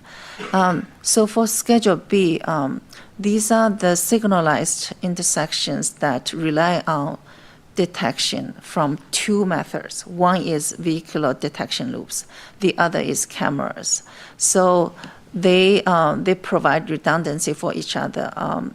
We have had instances where vehicle detection loops failed. Then cameras went out. Then intersections went into flashing mode. And that's really hard to deal with on corridors such as 228. So we're trying to leverage this contracting opportunity to repair, to have those loops replaced. So so so I am ready to hear your advice, feedback, and direction. Really, really quickly, we do have several options. We can go through those too, but I just wanted to take the time to hear additional questions you may have. Go ahead. We Go can ahead, finish up options. the options. And Okay, sure. Yep, go ahead. There's no other lights on, so we can. We did consider a lot. We definitely heard council. I think we've done focusing mostly on road striping and overlay work the last 3 or 4 days. So it's been a really neat deep dive. We have a few options for your consideration. We also worked to see if we could deliver a portion of this work this year and come back and do that. That would require rejecting all bids, and due to the timing with where we are in the year, that we're not moving forward with that as an option. But wanted to let you know we considered a lot of different things. What you'll see before you are two feasible options, and we're happy to hear any feedback that you may have for both of those. So the first option one, and I apologize for there's multiple A's and B's throughout this, so let me know if I need to clarify. There are three alternatives that you could consider. If you would like to proceed with the planned work in 2026, one option to consider is moving forward with the entire bid package as presented. And you can choose to proceed with the road marking paint selection as is, as specified in the contract specifications, or proceed with the pilot program that Lay was discussing with applying road paint thermoplastic for the long lines on Issaquah Lake Road. That would result in a change order after we execute the contract. And I'm guessing at about $20,000 to $30,000, but we'll confirm with the contractor. So that's option 1A. Option 1B, which I'm realizing is all A's up here, I apologize. You could only proceed with Schedule A of the contract in the same two options for the paint. So if you would like to not proceed with installing the traffic detection loops, that is an option as well. And within option 1, the third alternative is to proceed with Schedule B only, which is the installation of the traffic detection loops. While that's a viable option in terms of contract procurement, it's likely not a functional option. I would be surprised if the contractor would want to come out simply to install traffic loops. So we could have that conversation if that's the direction council would like to proceed. And finally, the second option is to complete the work that we'd planned for 2026 in 2027. We would also, we have a few kind of pros and cons for that for you to consider. With that work, we would be able to factor in rechannelization for 212. Everything else would move forward as designed, including implementing Schedule B as a work with that contract. We could also look at in the interim implementing Schedule B as a completely separate contract, but that's going to increase mobilization costs for the city. So with this, there's always pros and cons to everything. This option would require that the city reject all bids that we've received. It does take contractors time to put these together, but there's not, aside from noticing and closing up our procurement documentation in our files, that's the time that the city would need to complete that work. We'd work with the consultant to finalize a new bid package and update quantities and work on the 212 rechannelization work. That would require a few more dollars. And we would prepare that final bid package at the end of the year to re-advertise in early 2027 to hit the early summer construction window next year. Other just risks and impacts for council to be aware of is we would still need to move forward with our road marking work on our arterials before heading into the winter. That's approximately 10,000 lineal feet that would be needed to be added just for Issaquah Pine Lake Road to our work order requests with King County this summer. And we don't know how quickly the roads may degrade over the winter. That will likely result in more staff maintenance over the winter, depending on the freeze-thaw cycles that we may or may not get this winter. This would also require additional budget allocation in the program, especially if council was interested in proceeding with this work, in addition to some work planned for 2027. And we're ready to preview that with council in the budget as we come back to council with the CIP and the budget in September. Other unknowns, we don't know what contract pricing will be like. Usually prices don't get down or don't drop or decrease, but you never know. Asphalt's been a little volatile lately, so we'll see what those prices would be. And then we would need to further review the new stormwater requirements as they pertain to overlay work in 2027. And then, of course, staff recommendation, we would like to proceed with the work as planned. We did hear council. We would also like to consider rechannelizing 212 as a 2027-2028 work effort, and we are excited to pilot the new paint selection if council so chooses. With that, we're happy to answer any and all questions. Councilmember Stewart. Yeah, just a couple really quickly. Sure. So for the paint, you said you're using the thermoplastics for like stop lines and turns. Why are you using it only there and not on the stripes? And what are you guys finding in terms of the differences in longevity and reflectability, since you're already using both? Yeah, one benefit to the low VOC paint is that's what King County installs. And so I think that's probably has been the practice with the city. I'm guessing since incorporation, I don't know, but just a guess there. And many other cities that King County works with utilize the same paint. Really, it comes down to durability on some of our roadways. I don't think it would be a good investment to have that kind of paint on our local roads, for example, but it's something we could consider with our principal trails and collectors. Okay. Gosh, now I can't remember what you call them, the signal loops. I think that's fine. I think our question last week was we didn't know what roads they were, but the roads for the overlays, none of them had signals, so we were confused. So I'm fine with the loops if no one else has any objections. And then my last question is, on the current TIP, the Southeast 8th Corridor project was supposed to be completed this year. So if not this year, then when? I believe it was programmed in the near term to midterm in the 6-year CIP. We're finalizing that. We did apply for a PSRC grant, but we did not receive it. So we could shift that. It really would determine, council's priority in terms of looking at the programs holistically. And if you'd like to shift that to pick that work back up in the next biennium, we certainly could. We just need to look at our So it got delayed from this year because we didn't get the grant? Is that why we delayed it out of this year? Because I'm looking at the current TIP and it's scheduled for 2026. Part of that was intending to have complete one corridor plan at a time. And so we were still working on Sahali. So that was part of the reason. And then we needed to pause some of our project work while we gained staff capacity. Okay. And there's not an option to continue with everything except Southeast 8th? That's not an option? For this particular contract, since the project was not bid per site, we would need to reject all bids. Because I know it'll get more expensive if we delay it. So I just want to chime in a little bit. We'll be lucky if we proceed with the project. We'll be lucky if we can buy around 3 to 4 years of time. But I don't want 3 to 4 years. I want the road to be fixed more completely sooner than that. So that's why that's my concern.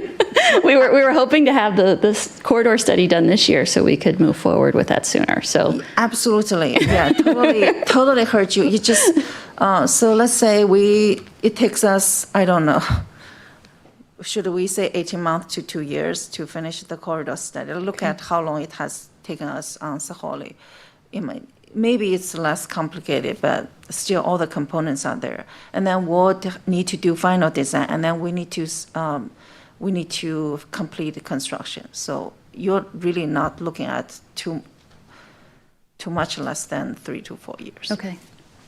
And a critical piece with that corridor plan will be the phasing, right? And in terms of what pieces along 216th, 17th, 18th, and 8th should be designed and implemented first.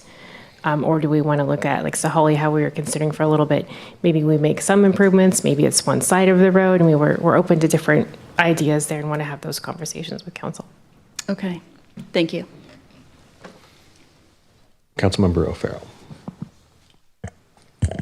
Hi, ladies. Thank you for your presentation. So just looking at the pavement replacement, and you have sites 1 through 5 in our packet, and I'm certainly really excited to see site 5 on there because we had received public comment, especially for Southeast 18th Court.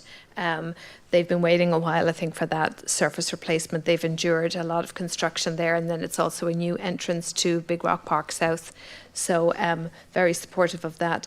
And then I was looking at site 3, the Issaquah Pine Lake Road. That ends just right after the fire station, is that right? Okay. Yes. And then would that be, would the work on that be coordinated with, or be done before we do the renovation to the fire station? It's fire station 83, is that right? We'll look at timing. We our intent was to have the contractor work on Pine Lake Road first, just due to all the schools right there. Oh, yeah. And the others can go, as the contractor needs to, but that road was the priority in terms of their work schedule, and we'll definitely work with any other construction work too. Okay. And so it's a case of an all or nothing. So we either do all of these projects together the way the bid is written right now, or we can't piecemeal this out and say those two projects I like. It's all of the 1 through 5 sites. That's the way the bid has been written, right? Okay. Yes, and we're certainly open to, in the future, we could look at potentially bidding at, have a bid additive per site. That's something that we could look at if council would like to do that going forward. But with this particular bid, that's how it was bid.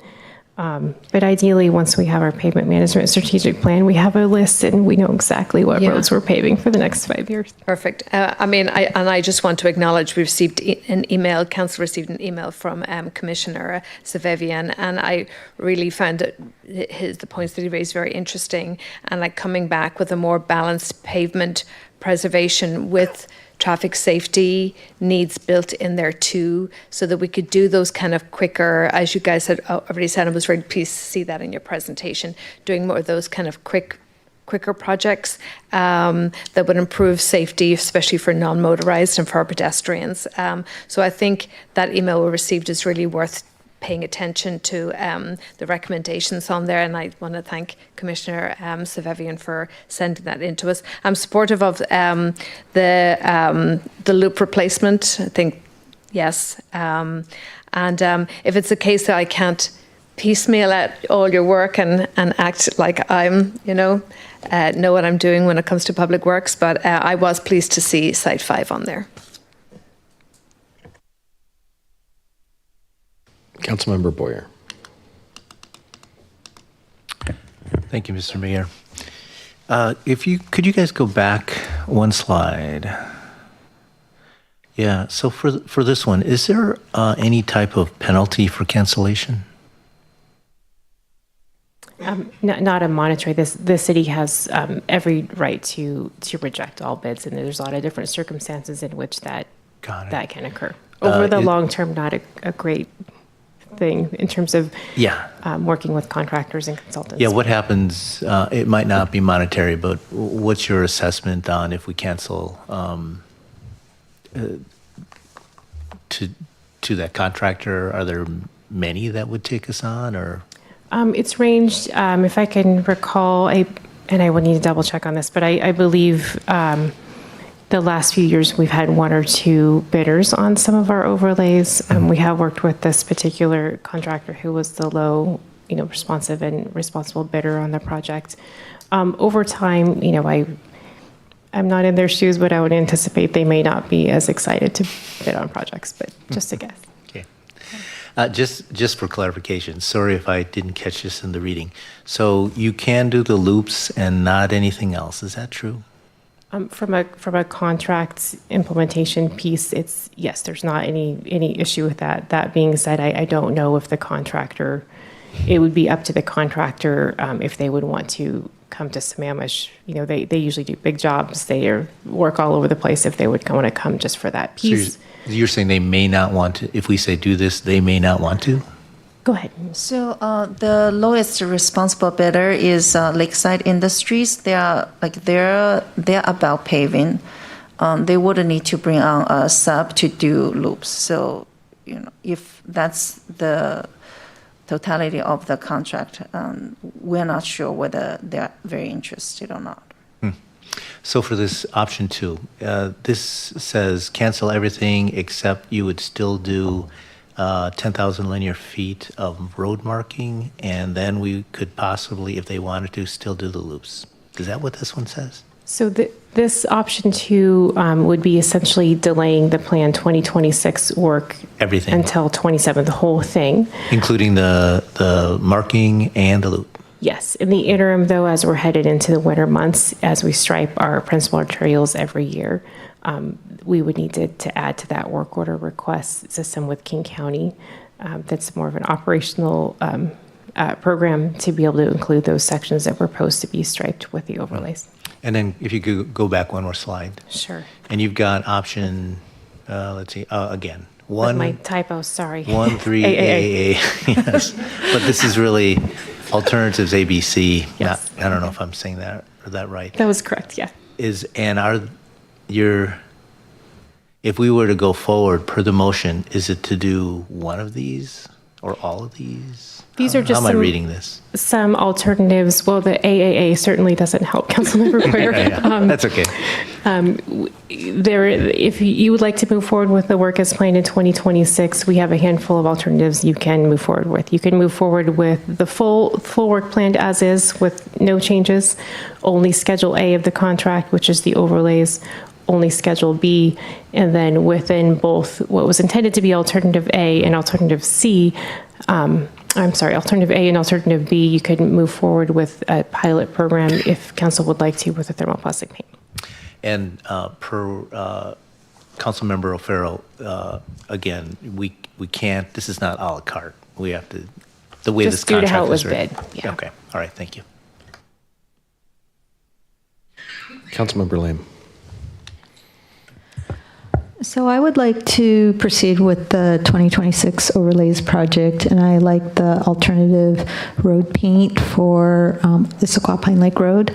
But I do share Council Member Stewart's concern about 8th Street. I drive that on my way to City Hall, and that section, there's no shoulder, there's no nowhere for people to walk. In fact, I actually took a look on Google Maps, and the picture that they're showing, the image, actually shows two people walking in the road. I saw that as well. It's very ironic. So for 218th, which is right next to Beaton Hill Park, we had the same discussion, and we found an alternative to open up a section of Beaton Hill Park, and that temporarily is solving the problem for pedestrians. Is there an alternative to, proceeding with the overlay, but what can we do to help people walk along that path? Can we bring in parks and ask them, hey, what can we do here? Doesn't sound like we can do a sidewalk here, but what can we do? Can we just, again, I think it's the same things we talked about, a gravel path, a similar soft surface path. I think that would be incredibly supportive of the community. Yeah, we're happy to take a look at a few alternatives. Okay, first. great. Yeah. Thank you.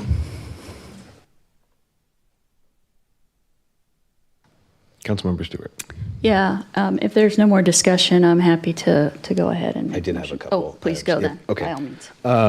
First, I just want to convey my appreciation for all the work you put into providing us a much deeper understanding of this project, along with the potential options available. I can only speak for myself when I go out and talk to the public and they ask why we're doing X, Y, and Z, and my answer is, I don't know, staff put it forward and we just said yes, is not what they expect of what I do for them. So this gives me much more information about why I made a certain decision. So I just want to say I know it took a lot of effort to put this together, and I really appreciate all that work because I am now able to go out and talk to somebody when they ask why we did this road. I can tell them. So that means a lot to me that you put that together. So thank you very much for that. Sure, anytime. And we'll make sure that you have all that much information on all projects going forward. This is a question unrelated to these specific projects, but kind of connected to it in a way, Shore Lane, which you might have thought I'd bring up. I had emailed in asking about potential patching, and my question, how it connects here, is because we may be removing a lot of staff capacity from fixing these roads this summer because we're overlaying it. Would they have capacity to then move down to Shore Lane and help those residents with some pothole repairs that might only last until we get the road reconstructed next year? Great question. Different teams, our crews, our maintenance superintendent and one of our supervisors were actually out there today, and there's not really anything that maintenance can be able to put down on that roadway, so that will need a full reconstruction. And we were hoping to be able to put some temporary patches in, but there's not really a whole lot for the patches to hold on to at this point. Gotcha. Okay. My next question is related to Sammamish Plateau Water. Has there been any communication with them so they know which roads are coming up and when, and making sure that we have some sort of written back and forth between their leadership and ours? Yes, go ahead. So we have been working with their principal engineer or their manager. It's council 2 years ago approved an interlocal government agreement saying that the city's contract will do their work, basically adjusting all the metal castings, and they will reimburse the cost to this project. And we have been including the Sam Plateau team in our work. They reviewed the bid package. They will be at the pre-construction meeting. They will send their inspectors on site when the contract perform adjust metal casting. So we work very closely together on this kind of projects. Perfect. Okay. Thank you very much. That's all the questions I have for you. Okay. So, Councilmember, Deputy Mayor. Go ahead. Yeah, this is such a difficult discussion, and I really want to acknowledge that. I absolutely agree with Mayor Amato that you guys have gone over and beyond to try to explain why you recommend these recommendations, but I just can't approve this, and for a number of reasons. 212th, we're going to do a whole bridge project there, and yet here we're piecemealing some because of the sinking road. So I don't know where that is on our plan, but I know that's out there, and yet we're piecemealing these pieces of 212.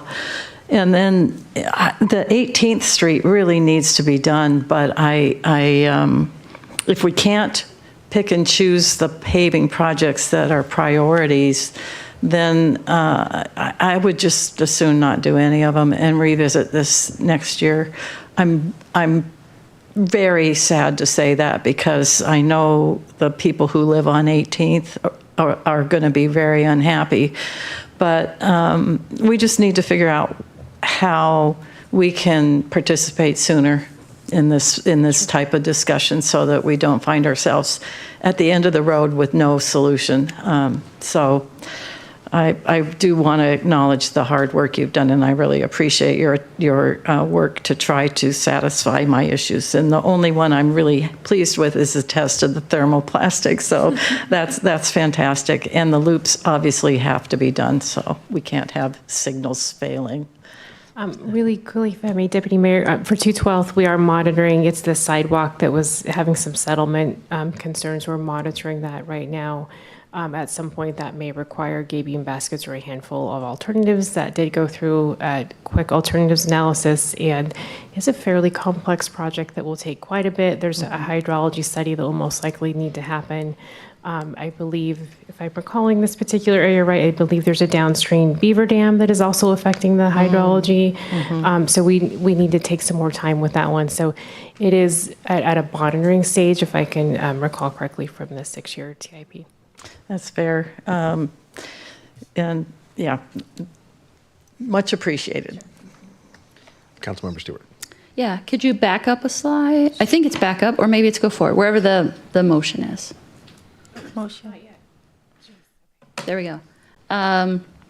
So I'll move that we authorize the interim city manager to award and execute a contract with Lakeside Industries, Inc. for the 2026 overlays project in the amount of $2,228,290.80, including Schedules A and B, and to administer a 10% construction contingency, including option A, the first A, the real A, with the thermoplastics on Issaquah Pine Lake Road. Okay, so there's a motion on the table for the motion as presented on the screen with the addition of the thermoplastic pilot project that the staff presented. Okay, is there a second? Second. Would you like to speak to your motion? Yeah, and I'd like to thank you for the additional info. And I think you almost covered it back in April, right? It's just that another project got thrown in. So I think if we can, again, we'll have a list, and then if we can just have a first look at those things before they go out to bid, that's all the stuff. And if there is a change, just kind of give us a quick heads up. That way, hopefully we aren't making changes at the last minute, because I know that really throws you guys for a loop. And I'm supportive of this because it will cost us more next year. The prices are going up. Inflation in construction is not coming down at this point. So I am supportive of doing this. And I'm looking forward to going over the tip to get the additional projects prioritized. And hopefully we can get some of these corridors plans in place and get some of these projects moving. Thank you. Councilmember Trine. Yeah, I want to just thank you for your work and support the addition of the thermoplast on the striping. But overall, I can't support this motion as written and stated. And then I would also advise, or just make my point made here, is that going forward, I'd look at the overlay program as a whole and look at how you could be reducing that in the upcoming years for the city for financial sustainability. Thank you. Councilmember Lamb. So I am supportive of this because I think it's really important to maintain our city assets. And we all know this is going to cost more in the future. I understand concerns about possibly having to tear up a road, and things could, we could have coordinated differently. But at the same time, some of these studies can take much longer than we anticipate. And like you said, there's like beaver dams now. So I don't think it's wise to not protect and maintain our city roads for something that could, cause future harm. And I also appreciate consideration for an alternative on what we can do on that segment on Southeast 8th. So thank you. All right, I see no other lights on. So with that, we'll move to a vote. All those in favor of the motion as presented, which is on the screen right now with the addition of the striping, the thermoplastic striping pilot project, please say aye. Aye. Opposed? Nay. Motion carries 4-3. Thank you, Council, very much. Thank you.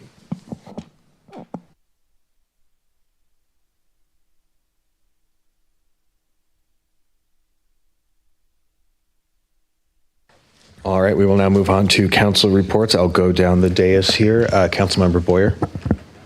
Councilmember Trine. Yeah, speaking tomorrow at the Kokanee Work Group Bake, and I have something else too. Should tell you about that. It's really important. Clearly.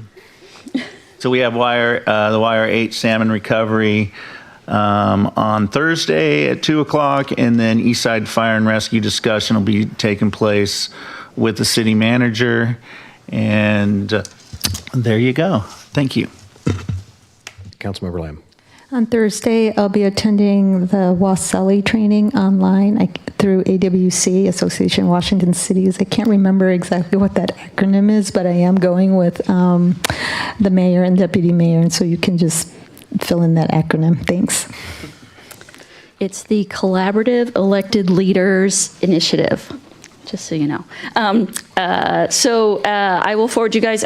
Tomorrow I have the Regional Transportation Committee meeting, and Thursday is the Growth Management Policy Board meeting, so I will forward you those agendas if you have any questions. Happy Flag Day, by the way. And then also on Friday we are having the discussion, and I will try to get you those materials by Thursday with some orientation materials, Mr. Interim City Manager, as well as sort of the for dummies version of all of the presentations we've had so that we can get through it in the time allotted. Thank you.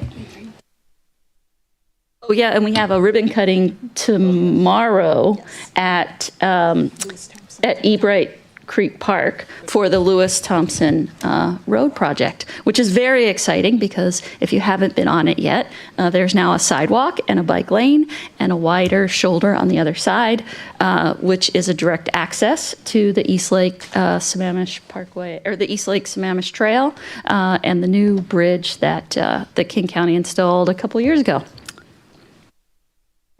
And that'll be at 11 a.m. tomorrow. See, look how they do that. Yep. Just keep filling in. This morning, I met with members of the Snoqualmie Tribal Council, along with several other mayors from the northeast side cities, and just had a coffee discussion, keep the conversations going, no real agenda there. I will also be doing a Eastside Fire and Rescue Finance and Administrative Committee meeting on the 21st before our council meeting. So after that, at that meeting, we should have some more details about what the EFR budget might be looking like or what directions we might be going. And I've been keeping our finance team in the loop on that. So if anyone has any questions, please reach out. And that's all I've got. Deputy Mayor. I don't have anything that hasn't already been discussed. Councilmember O'Farrell. I attended last Saturday at the YMCA. They had their members appreciation barbecue, and they were expecting over 500 people to come there. I haven't heard the final number yet, but when I was there, they certainly were on track. Last year they had so many people they ran out of food. So this year they had lots and lots of, so it was very fun. Lots of staff and board members were there on hand to help with that event. So it was really fun. I'll be attending this Thursday, Raya 8 Salmon Recovery Council's in-person meeting. It's at the Lake Wilderness Lodge in Maple Valley. And then after the meeting, there will be a site visit to the King County Water and Land Resources Divisions at the Rutledge Johnson Floodplain Restoration Project on the Cedar River. So we'll get to go and see that, and so that's very exciting. So I will be there for that. Thank you. Thank you. Mr. City Manager. Thank you, Mr. Mayor. A few things. Wanted to also thank you all for making the comments back to staff in terms of the work that they put in on this. Audrey and Leigh and their engineering team, I mean, they set aside a lot of things over the last several days, a lot of communication. Spoke with Audrey, I think, just about every day, from last Thursday, through today. Hours actually talking about this and helping move the things that you had talked about forward. And so, having them put in the time as well as look at the thermoplastic, bring that back. Also wanted to thank Syed, talk with him about his communication and, both the one that we received today and the one we received earlier in the week. And his suggestions are very valuable, and we've talked about that with Audrey. And, I think there's some other conversation I think we'll bring back to you related to, I'd say, a public works committee, that might be an appropriate type of thing that would help prioritize these projects, bring in the outside perspective as well, take some of this load off of you so you're not having to spend an enormous amount of time, going through all this, having that public engagement. So we'll find out a little bit more about that, bring something, to you to, think about and get your feedback to that.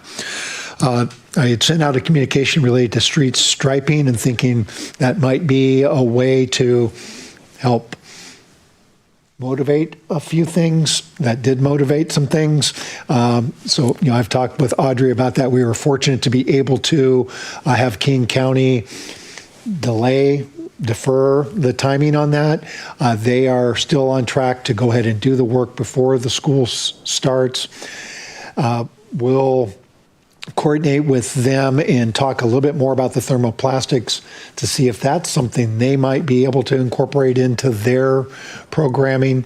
It's not something currently that they do, but if it's something that works, I know talking with Wally over at Issaquah, it is a little bit of something they're doing. So how do you ultimately maybe get some economies of scale working with something like that and what might a program like that look like. And so they've at least, initiated this. They've contacted, as I mentioned, a number of cities already, and, just getting that information back and having something as a data point, if you will, rather than a lot of speculation. And there was a lot of unknown type information when that was talked about last week. So a lot of progress there in a short period of time. And I'll send out an email as soon as I know the dates for King County doing the striping, so that that's all there, and that'll also be something that's in the city communications materials. There's a communication to you from Debbie Beadle related to an August 18th meeting request, and that's really to help us keep the budget discussions moving forward. There's been a lot of conversation on the fiscal sustainability and so forth. I'm going to be, meeting with staff more, meeting with each of you, kind of trying to synthesize this to where I can bring something back to you in terms of this is what I'm hearing, what I'm thinking in terms of how we're having staff present the proposed budget to you, and what all that includes from a recommendation from your manager, in terms of how we deal with this and how you move this through the process. And I really don't want to wait, and somewhat selfishly don't want to wait until September to have that conversation. That may put a little bit too much stress on staff to keep this thing again moving forward. And I mean, you have me for a short period of time. I want to be using that time as much as possible, and with you. Okay. Then just the East Side Fire. Thank you for bringing that up, and meet with the three of you and go through with that. And we may have to have some similar type of conversation with fire or with the police side of things as well. These are the two biggest operational budgets that you have. They have long-term consequences, whatever you're ultimately going to do, right? And so to have a good cohesive understanding of what it is that we're doing as a organization, so that when I'm talking with the chief, when I'm talking with the King County folks on police, I'm representing clearly what you guys are wanting, right? And we as an organization are speaking with one voice. Okay. That's all I have. Thank you. All right. Thank you very much for that update. And with that, if there's nothing else, is there a motion to adjourn? I move to adjourn. It's been moved and seconded. Discussion? No. All those in favor say aye. Aye. Opposed? We are adjourned. Thank you.